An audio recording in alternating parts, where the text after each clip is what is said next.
बिस्मिल्लाहिर्रहमानिर्रहीम। स्टूडेंट्स, आज हमारा लेक्चर नंबर 6 है, फर्स्ट ईयर मेजरमेंट्स का। मेरा बेटा लेक्चर नंबर 6 के अंदर आज हम लोग स्टडी करेंगे एरर्स को।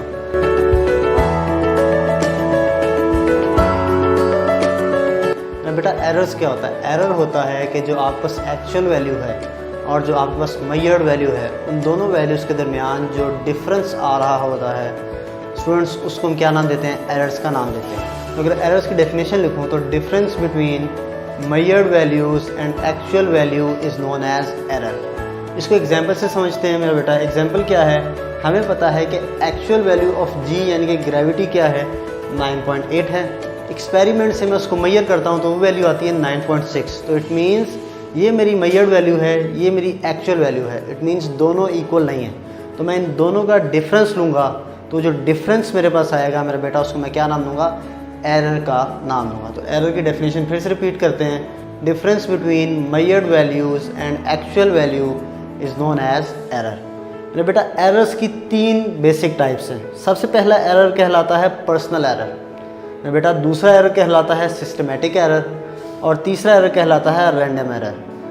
जो पर्सनल एरर है उसको हम लोग माइनर एरर का नाम देते हैं और जो सिस्टमेटिक एरर या जो रैंडम एरर है मेरे बेटा, उसको हम लोग मेजर एरर्स का नाम देते हैं। माइनर एरर का नाम इसलिए देते हैं क्योंकि हमारी अपनी वजह से, हमारी गलती की वजह से हो रहा है, और मेजर एरर का नाम इसलिए देते हैं क्योंकि हम जितनी मर्ज़ी कोशिश कर लें, जब तक हम इन एरर्स को रिमूव नहीं करेंगे हमारी एक्चुअल वैल्यूज़ में फ़र्क नहीं आएगा। यहाँ पे अगर हम अपने आप को चेंज करते हैं, अपने आप में बेहतरी लाते हैं, तो ये एरर्स रिमूव हो सकते हैं।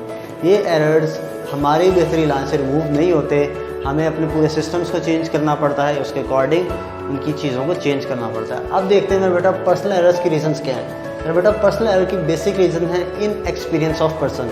इन एक्सपीरियंस ऑफ पर्सन से मुराद कि जो बंदा एक्सपेरिमेंट परफॉर्म कर रहा है उसको इस एक्सपेरिमेंट की एक्सपीरियंस ही नहीं है।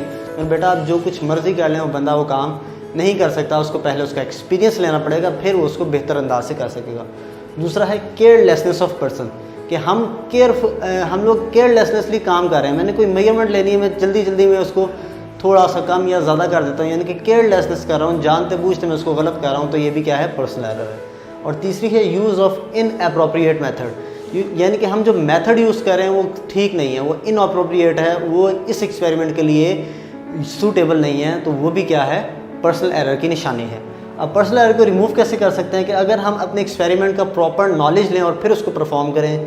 दूसरा है केयरफुली अगर हम लोग एक्सपेरिमेंट्स को परफॉर्म करें। और लास्ट, अगर हम लोग प्रॉपर मेथड्स इस्तेमाल करें जो कि उस एक्सपेरिमेंट के लिए सूटेबल हैं, तो हम अपने पर्सनल एरर को रिड्यूस कर सकते हैं। याद रखें कि पर्सनल एरर 100% रिड्यूस किया जा सकता है, यानी कि पर्सनल एरर को आप 100% रिड्यूस कर सकते हैं। उसके बाद मेरा बेटा नेक्स्ट टॉपिक है सिस्टमेटिक एरर। सिस्टमेटिक एरर ऐसे एरर्स जो कि ऑपरेटर्स की वजह से, ऑपरेटर्स के फॉल्ट्स की वजह से क्रिएट होते हैं, उनको हम लोग क्या नाम देते हैं? Systematic error. तो errors due to faulty operators are known as systematic error. मेरा बेटा उसकी रीजंस क्या है? ऑपरेटर्स के अंदर क्या क्या खराबियाँ आ सकती हैं? एक तो उसके अंदर ज़ीरो एरर मौजूद हो सकता है, एक उसके अंदर पुअर कैलिब्रेशन हमने की हो सकती है। ज़ीरो एरर हमें पता है, हमने ऑलरेडी पढ़ा हुआ है वर्नियर स्केल का, कि जब मेन स्केल और वर्नियर स्केल का ज़ीरो आपस में कंसाइड ना करें तो ज़ीरो एरर होता है। सेम स्क्रू गेज का है कि सिलेंड्रिकल स्केल और मेन स्केल के जब जीरोज आपस में कंसाइड ना करें तो उस वक्त भी हमारे पास जो एरर आता है उसको हम लोग क्या नाम देते हैं मेरे बेटा? ज़ीरो एरर का नाम देते हैं। पुअर कैलिब्रेशन से मुराद कि मेरे पास एक लेंथ है 1 मीटर की, इसको देख के मैंने बाकी इंस्ट्रूमेंट्स या बाकी ऑपरेटर्स को डिज़ाइन करना है। मैं जब उसको कैलिब्रेट, यानी कि मैं उसको इनको देख के जब उसको बना रहा होता हूँ, मैं थोड़ा सा कम छोड़ देता हूँ, यानी कि थोड़ी सी वैल्यू कम रखता हूँ। तो यानी कि कैलिब्रेट मैं पुअर करता हूँ, यानी कि सही से कैलिब्रेशन नहीं करता हूँ। अब मेरा बेटा मैं जो कुछ मर्जी कर लूँ, जब तक मेरा इंस्ट्रूमेंट चेंज नहीं होगा वो एरर रिमूव नहीं हो सकता। अब उन एरर्स को रिमूव करने का बेहतरीन हल है कि आप ज़ीरो करेक्शन निकाल लें कि इसके अंदर कितना ज़ीरो एरर है, फिर उसके मुताबिक उसको ऐड या सबट्रैक्ट करें। दूसरा है पुअर यानी कि प्रॉपर कैलिब्रेशन करें, यानी कि अपना इंस्ट्रूमेंट जो हम डिज़ाइन कर रहे हैं उसको प्रॉपरली कैलिब्रेट करें, तो इसको हम लोग रिड्यूस कर सकते हैं। याद रखें कि 100% हम अपने सिस्टमेटिक एरर को भी रिड्यूस कर सकते हैं, कि सिस्टमेटिक एरर्स भी 100% रिड्यूस किए जा सकते हैं। लास्ट एरर है मेरा बेटा रैंडम एरर। रैंडम एरर से मुराद मेरा बेटा वो एरर्स जिनकी रीजंस का हमें नहीं पता होता, जो कि अननोन रीजंस की वजह से क्रिएट होते हैं, उन एरर्स को हम लोग रैंडम एरर्स का नाम देते हैं। अब रीज़न क्या है? Unknown reason. वो मे बी टेम्परेचर हो, मे बी प्रेशर हो, मे बी ह्यूमिडिटी हो, हमें उसका नहीं पता। तो वो एरर्स कौन से एरर्स कहलाएंगे? Random error. अब रैंडम एरर की जब तक हमें रीज़न का नहीं पता तो उसको हम रिमूव नहीं कर सकते, बट उसको रिड्यूस किया जा सकता है। और उसको रिड्यूस करने का तरीके क्या है कि हम लोग सेवरल रीडिंग्स लें और उसकी मीन वैल्यू को ले लें, तो हम अपने रैंडम एरर को रिड्यूस कर सकते हैं। याद रखें कि रैंडम एरर 100% कभी भी रिड्यूस नहीं हो सकता। इसके अंदर थोड़ा बहुत एरर कहीं ना कहीं रहेगा। सिर्फ याद रखें कि हम जितनी ज़्यादा नंबर ऑफ़ वैल्यूज़ लेंगे, जितनी ज़्यादा नंबर ऑफ़ रीडिंग्स लेंगे, एरर उतना रिड्यूस होता जाएगा। 100% कभी भी रिड्यूस नहीं होगा।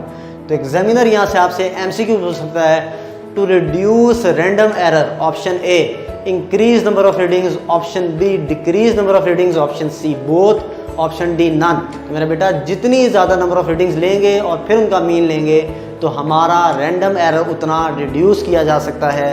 तो ये आज का हमारा लेक्चर था एरर्स पे। मेरा बेटा आपके एक्सरसाइज का शॉर्ट क्वेश्चन नंबर 2 भी एरर्स के हवाले से है, और आपको लॉन्ग क्वेश्चन में एग्जामिनर पूछ सकता है कि एरर्स और उसकी टाइप्स को डिस्कस करें। तो आपने ये तमाम की तमाम चीज़ें वहाँ पे डिस्कस करनी है। कोई मसला हो तो आप कमेंट में पूछ सकते हैं। Thank you. अल्लाह हाफिज़।